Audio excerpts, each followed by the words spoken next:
La mayoría de los choques terminan en segundos, pero algunos dejan escenas tan perturbadoras que persiguen a la gente por años. Veremos 5 casos reales más donde un simple viaje se volvió algo mucho peor. No son solo trágicos, son confusos, violentos y a veces sin explicación. Cada uno muestra cuán rápido puede cambiar la vida y que no todo choque tiene una causa clara. Era 31 de octubre de 2006 en Lake Forest, California. Nikki Katsuras, de 18 años, acababa de almorzar con su familia en casa. Estudiante tranquila, creativa y amante de la fotografía, no solía ser impulsiva. Pero esa tarde hizo algo inesperado. Tomó el Porsche 911 Carrera de su padre sin permiso. Su madre Leslie vio a Nikki irse solo 10 minutos después de que su esposo Christos saliera para el trabajo. No era típico de Nikki. Nunca había manejado ese auto. Leslie llamó a Christos de inmediato. Él regresó, llamó a emergencias y empezó a buscarla. Lo que ocurrió luego fue inimaginable. A la 1:38, Nikki conducía por la autopista 241 a más de 100 millas por hora. Al cambiar de carril chocó un Honda Civic y perdió el control. El Porsche cruzó el separador central, fue hacia el tráfico opuesto y chocó contra una cabina de peaje. El impacto fue tan fuerte que Nikki murió en el acto. El auto quedó destrozado, y la escena conmocionó a los rescatistas. Cuando los padres llegaron, se toparon con una realidad devastadora. Por el estado del cuerpo, el forense no permitió que lo vieran. Días después, la familia supo que fotos gráficas del accidente se habían filtrado en Internet. Tomadas por la Patrulla de Caminos de California durante la investigación, nunca debieron difundirse. Pero lo fueron. 2 empleados de la CHP, Aaron Reich y Thomas O'Donnell, admitieron haber compartido las imágenes. Reich las mandó a varias personas, incluso amigos. O'Donnell dijo que solo se las envió a sí mismo. Ambos rompieron normas del departamento, pero el daño fue mayor de lo esperado. Las fotos se esparcieron rápido por Internet. Aparecieron en redes sociales, sitios web y cadenas de mails. Algunos sitios fingían homenajes, otros ponían textos crueles. Empezaron a llamar a Nikki Porsche Girl y a burlarse del accidente. Su familia llegó a recibir las imágenes, una vez con el mensaje: "Woohoo, papi, hey papi, sigo viva". El acoso no paró, les enviaban las fotos una y otra vez. Leslie dejó de revisar su correo electrónico. Sacaron a la hermana menor de Nikki, Danielle, del colegio luego de que alguien amenazara con poner las imágenes en su casillero. La familia Katsuras hizo todo lo posible para frenar la difusión. Mandaron avisos legales a webs, contactaron administradores y usaron filtros para bloquear las fotos en buscadores. Pero cada vez que bajaban una, otra aparecía. Parecía no tener fin, y lo peor era saber que las imágenes salieron de quienes debían protegerlos. Los comentarios del público solo empeoraron su dolor. Muchos culpaban a Nikki y decían que se lo merecía. La familia demandó a la CHP por negligencia y daño emocional. Al principio, el caso fue rechazado. No había leyes claras sobre estos casos. En 2010, la Corte de Apelaciones de California falló a su favor. Declaró que la familia tenía derecho a demandar y que lo hecho por los agentes fue inaceptable. 2 años después, llegaron a un acuerdo por $2.37 millones. Aunque el dinero no reparó el daño, les dio algo de cierre. Esperaban que su caso ayudara a otras familias a proteger la dignidad de sus seres queridos. Pero hasta hoy las imágenes no han desaparecido. Para los Katsuras, la memoria de Nikki sigue siendo algo profundamente personal. Lo que vivieron demuestra hasta dónde puede llegar la crueldad digital y lo difícil que es escapar de ella una vez que empieza. Era 26 de julio de 2009 en el condado de Westchester, Nueva York. Diane Schuller, madre de 2 hijos y de 36 años, manejaba la minivan de su hermano con 5 niños a bordo, su hijo Brian y sus 3 sobrinas, tras un fin de semana de camping familiar. Su esposo Daniel iba detrás en su camioneta con el perro. Volvían a su casa en West Babylon. Cerca de las 9:30, dejaron el camping Hunter Lake en Parksville. En el camino pararon en McDonald's a desayunar. Testigos dijeron que Diane parecía completamente normal. También fueron a una estación Sunoco, donde Diane pidió analgésicos, pero no había. A las 11, Diane llamó a su hermano Warren para avisar que venían retrasados por el tráfico. Pero una hora más tarde, conductores reportaron una minivan manejando de forma errática. Se pegaba a los autos, tocaba bocina y encendía las luces. Algunos vieron a una mujer vomitando en la banquina. A las 12:58, Emma, su sobrina de 8 años, llamó a su papá muy alterada. Dijo que su tía no veía bien y se comportaba raro. Warren la llamó y notó que Diane hablaba con dificultad y decía cosas sin sentido. Hasta lo llamó por otro nombre. Ella insistía en que todo estaba bien y culpaba a los chicos por el ruido. Warren le pidió que frenara y esperara. Salió enseguida para encontrarla. Pero cuando llegó, Diane ya no estaba. A la 1:30, Diane entró a la autopista Taconic State Parkway, en sentido contrario. Iba al sur por los carriles del norte, a más de 80 millas por hora. Testigos vieron la van volar hacia los autos de frente. Algunos lograron esquivar, otros no. A la 1:35, la minivan chocó de frente contra un Chevrolet Trailblazer, que luego impactó a otro vehículo, un Chevrolet Tracker. Todo ocurrió en menos de 3 minutos. 7 personas murieron en el acto. Diane, su hija Erin de 2 años, y sus 3 sobrinas Kate de 5, Allison de 7 y Emma de 8 murieron. También fallecieron los 3 pasajeros del Trailblazer, Michael Bastardi de 81, su hijo Guy de 49, y su amigo Dan Longo de 74. El hijo de Diane, Brian de 5 años, fue rescatado con vida pero muy herido. Una de sus primas sobrevivió al impacto, pero murió más tarde en el hospital. Brian fue el único sobreviviente, aunque sus secuelas serían para siempre. Los rescatistas hallaron una botella de vodka rota en la van. Eso fue clave en la investigación. La autopsia reveló que Diane tenía un nivel de alcohol en sangre de 0.19%, más del doble del permitido, y también mucho THC, lo que indicaba consumo reciente de marihuana. El resultado sorprendió a todos. Diane tenía fama de responsable y amorosa. Su esposo Daniel negó que bebiera cerca de sus hijos o usara drogas. Creía que tuvo una emergencia médica como un ACV y que eso explicaba su conducta. Pero los análisis contaron otra historia. Diane había estado bebiendo mucho antes del choque. Su nivel de alcohol coincidía con la cantidad de vodka hallada en el vehículo. Daniel siguió dudando, pidió más pruebas e hizo reanalizar las muestras. Pero los resultados no cambiaron. Diane manejaba bajo efecto de sustancias, y su conducta fue catalogada como imprudente. Las muertes se consideraron evitables y el accidente negligente. La tragedia impulsó nuevas leyes. El entonces gobernador de Nueva York, David Paterson, presentó la Ley de Protección Infantil que volvió delito manejar intoxicado con un menor en el auto. La familia de Diane sigue dividida. Algunos creen que algo médico la afectó. Otros aceptan los hallazgos, pero para quienes perdieron a sus seres queridos, el daño ya está hecho. Hoy, más de una década después, todos siguen con la misma duda. ¿Qué pasó ese día en la Taconic Parkway?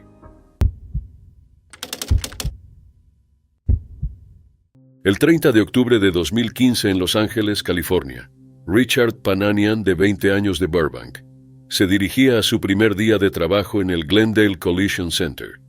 Apasionado por los autos, conducía su Ford Fiesta 2004 por la autopista 5 en dirección sur. A las 7 de la mañana, Richard falleció en un accidente que dejó atónitos a muchos en todo el país.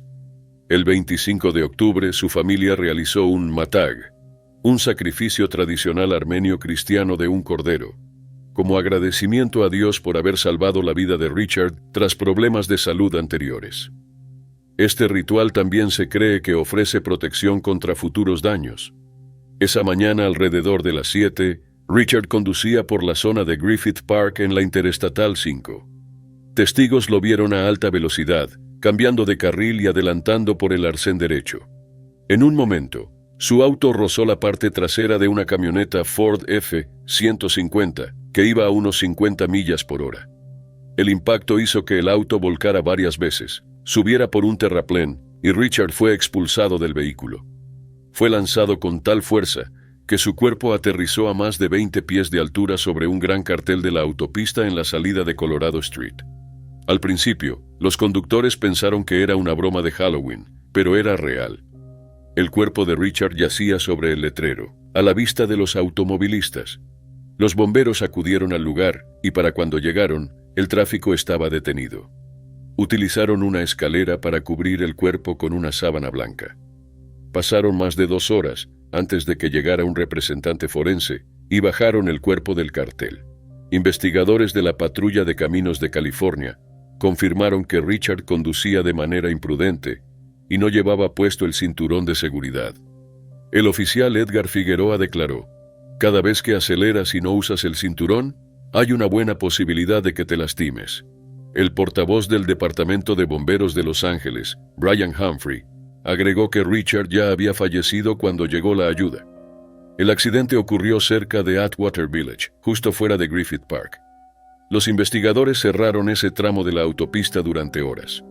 Pero lo más perturbador fue la forma en que el cuerpo de Richard terminó en ese cartel. Su primo Armen compartió más detalles. Afirmó que Richard siempre usaba el cinturón de seguridad y que incluso había instalado un arnés de 5 puntos en su auto. Armen dijo que era precavido y consciente de la seguridad, pero los oficiales de la CHP estaban seguros de que no llevaba ningún tipo de sujeción en el momento del accidente. Lo que hizo la situación aún más inquietante fue el momento. Solo 5 días antes, la familia de Richard había realizado el MATAC para protegerlo del daño.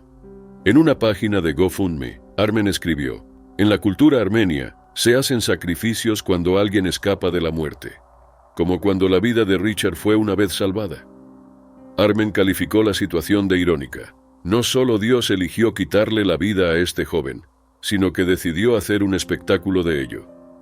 De regreso a casa, la familia de Richard estaba confundida y desconsolada. La imagen de su cuerpo en ese cartel de la autopista quedó grabada en todos los que la vieron. El teniente forense David Smith informó que Richard tenía múltiples fracturas, pero la causa exacta de la muerte no se conocía de inmediato. Se esperaban los resultados toxicológicos en varios meses. El conductor de la camioneta y sus 2 pasajeros resultaron ilesos. Pero la escena afectó profundamente a quienes la presenciaron, especialmente a los socorristas y automovilistas que la vieron. La familia de Richard lo recordaba como amable y desinteresado. No era materialista, le encantaba trabajar con las manos y amaba los autos. Esa mañana de viernes se dirigía a comenzar una nueva etapa en su vida, pero nunca llegó. Una página de GoFundMe recaudó más de $13,000 en un día para los costos del funeral. Su familia lo describió como alguien con un alma hermosa que siempre se tomaba el tiempo para demostrar su cariño. Esperaban que el MATAC lo mantuviera a salvo, pero en cambio, su vida terminó de una de las maneras más públicas e inexplicables imaginables.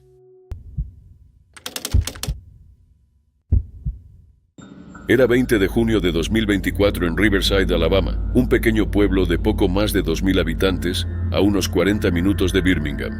En el centro del pueblo estaba la Iglesia Bautista Riverside, un edificio de casi 100 años, con raíces profundas en la historia de la comunidad. Pero aquella madrugada del jueves, todo cambió. Alrededor de la 1:30 de la madrugada, la policía recibió una llamada. Un auto había chocado contra la iglesia y el edificio estaba en llamas. Las llamas se propagaron rápido. Bomberos de Riverside y de la cercana Pell City llegaron, pero no pudieron salvar la iglesia. Dentro del vehículo accidentado estaba el cuerpo de Anthony Banks Jr., de 19 años.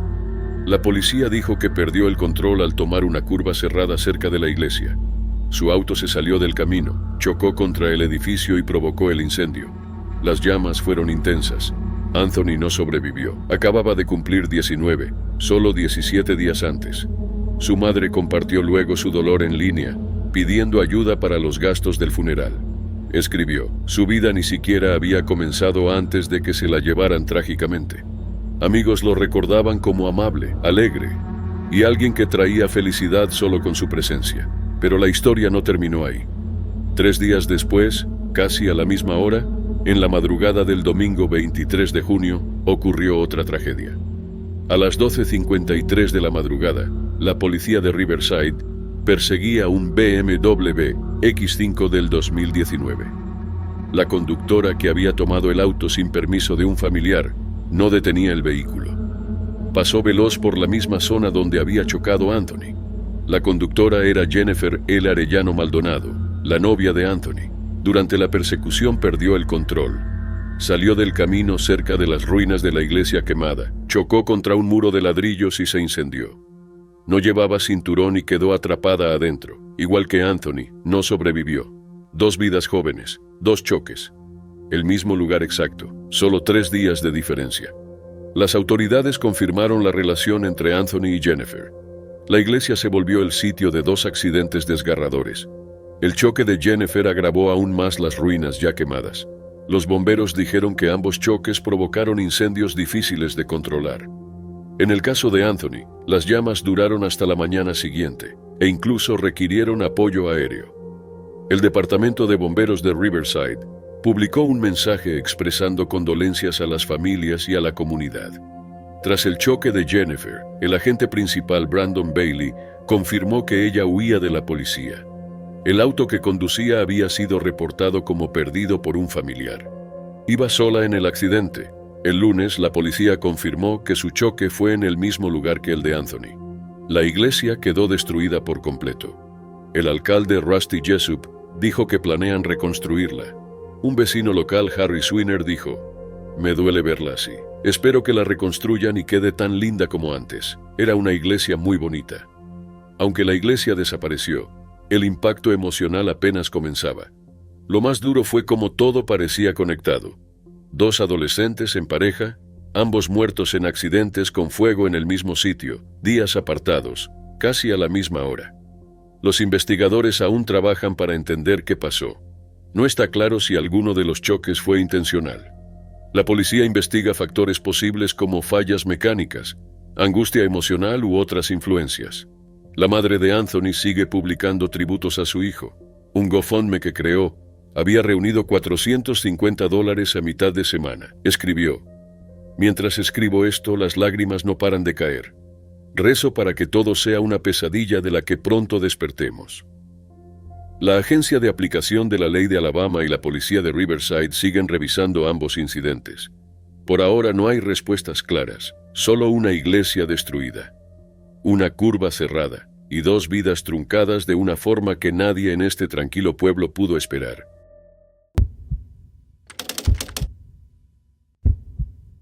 Era 3 de septiembre de 1999 en Ontario, Canadá. La autopista 401, la más transitada de Norteamérica, empezaba como un viernes cualquiera. El cielo estaba tranquilo. La gente iba al trabajo, camiones transportaban mercancías. Pero justo después de las 8 de la mañana todo cambió. Cerca del paso elevado de Manning Road, a unos 10 kilómetros al este del aeropuerto de Windsor, una densa niebla apareció de repente. No era solo una ligera bruma, era tan espesa que los conductores apenas podían ver 1 metro adelante. No hubo alertas previas. Un tráiler empezó a reducir la velocidad dentro de la niebla. Otro camión detrás iba demasiado cerca y no pudo frenar a tiempo. Se descontroló y bloqueó los carriles. En segundos, más vehículos chocaron entre sí. Nadie veía lo que venía adelante. Siguieron 5 choques separados en minutos. En total participaron 87 vehículos. Estallaron incendios y explosiones. Un oficial describió la escena como una bola de fuego masiva. 7 personas murieron en el lugar. Otra falleció luego en el hospital. 45 resultaron heridas, algunas gravemente. Varios autos se fundieron en el incendio. Algunos quedaron atrapados. Otros intentaron huir, pero la niebla lo hizo casi imposible. La oficial Lee Bate de la Policía Provincial de Ontario planeaba salir temprano para un torneo de softball. Pero cuando llegó la llamada del accidente, respondió de inmediato. Vio neblina en los campos cercanos, sin saber lo grave que era. Para llegar rápido, manejó en reversa por la rampa oeste. Los despachadores se confundieron, pero era la vía más rápida.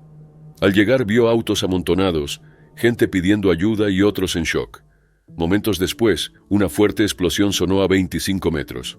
Un bombero la tiró al suelo para protegerla. Nunca supo quién fue. El fin de semana fue un borrón para Bate, pero igual fue a su juego. Cada 3 de septiembre recuerda ese día. Kirk Wallstead, que vivía a 1 kilómetro, alimentaba a sus pavos reales cuando oyó los choques. Era abogado entonces, hoy vicealcalde de Lakeshore. La niebla cubría todo. Corrió hacia la autopista, donde ya estaban su padre y hermano. Más vehículos seguían chocando. Wallstead ayudó a sacar gente de los restos y los subió a su camioneta. En la propiedad de su padre, improvisaron un puesto de triaje bajo un árbol. Los sobrevivientes esperaban allí, algunos con esperanza, otros heridos. No todos salieron. Algunos quedaron atrapados. Wallstedt dice que todavía sueña con eso. Aquella mañana el sistema meteorológico del aeropuerto de Windsor falló. No detectó la niebla y no emitió alertas. Esa falla pudo costar vidas. Esa parte de la 401 ya tenía mala fama. Construida en los 50 y 60, tenía solo 2 carriles por dirección, con caminos largos y rectos sobre tierras planas. Los conductores a menudo perdían concentración, lo que llaman hipnosis de autopista. Los hombros eran de grava y la división angosta. Los accidentes eran comunes. Los locales la apodaron el Callejón de la Masacre. Solo en 1999 ya habían muerto 22 personas ahí. Días antes del choque, el ministro de Transporte había dicho que la carretera era agradable para conducir. Gary McNamara, entonces vicealcalde de Tecumseh, recibió una llamada mientras iba al trabajo. Lo que vio lo dejó sin palabras. Algunas víctimas no pudieron ser rescatadas. A una joven no la pudieron sacar de su auto. Contarle a su familia fue uno de sus momentos más duros. La limpieza duró días. La carretera necesitó repavimentación. El gobierno añadió bandas sonoras y más patrullajes, pero la gente sentía que no bastaba. Una investigación forense hizo 25 recomendaciones de seguridad. Siguieron demandas. En 2004, Ontario inició una mejora de $322 millones. Terminó en 2010, pero para 2016, muchas partes seguían igual. En 2017, otro choque cobró 2 vidas más. Eso generó nueva indignación pública. Ese año instalaron barreras de cables tensados. Los residentes exigieron un muro de concreto completo. Para 2023, algunas secciones estaban terminadas. En 2024, las obras continúan. Esa mañana neblinosa cambió todo. 8 vidas se perdieron. Docenas resultaron heridas, y una región entera quedó preguntándose cómo pasó sin aviso alguno.